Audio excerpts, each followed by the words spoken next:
cab over wheels. You're lucky to have a long line, Wilbert told Thomas and Toby. Mine is only 1.5 miles long, with a station at Norchard and another at Lightney. The scenery is super though, and my driver says it's better up the valley. Our volunteers are going to open that bit too. They work hard, but it takes a long time. One of Wilbert's first jobs was at the lead mine. Don't pass the danger notice, Thomas warned. I fell down a mine once. Wilbert smiled. I've worked in a colliery, he said, so I know about danger notices. But, he added, there was an engine who thought he knew better. What happened? Asked Toby and Thomas. Wilbert paused. This engine didn't have a name, he began. Just a number, 16, and he worked in a steelworks. One of the jobs that 16 and his friends had to do was to take the waste from the works in special trucks to a place they called the tip. Well, went on Wilbert, 16 got tired of always stopping in the same place. He tried to go further, but his driver always prevented him. The other engines tried to stop him too. If the notice says danger, you shouldn't pass it, they said. 16 paid no attention. Don't be stupid, his driver said. We mustn't pass the notice, or goodness knows where we shall end up. But 16 wanted to know.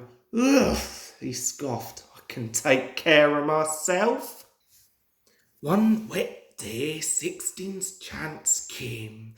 The rails were slippery, and when his driver tried to stop, he couldn't. You see, 16 had asked the trucks, which were in front of him, to carry on past the warning sign. They did just that, and their momentum pulled 16 with them.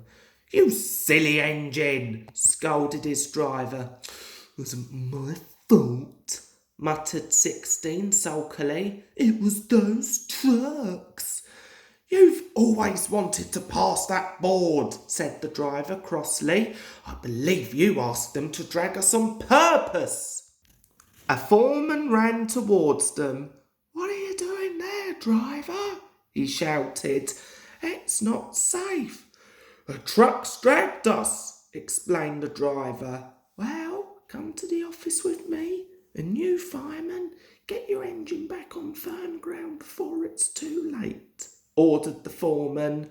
But it was already too late. As the foreman turned away, the earth beneath 16's wheels sank and the rail sagged. A small rush of stones clattered away to the bottom of the bank. 16's fireman knew that if he tried to move the engine now, he would only make things worse. Groaned 16. Beneath his weight, the rail sagged even more. Suddenly, they fell away completely. As the fireman leapt for safety, 16 overbalanced. The coupling between him and the trucks broke, and he rolled cab over wheels down the bank. He reached the bottom with a crash and lay on his side, looking surprised and leaking steam in all directions. Help! He gasped weakly. Thomas and Toby were silent. What happened to 16 after that? Oh, he was rescued, Wilbert said, but he wasn't repaired and he was sent to the back of the shed in disgrace. Is he still there? Asked Thomas. He got better than he deserved, smiled Wilbert.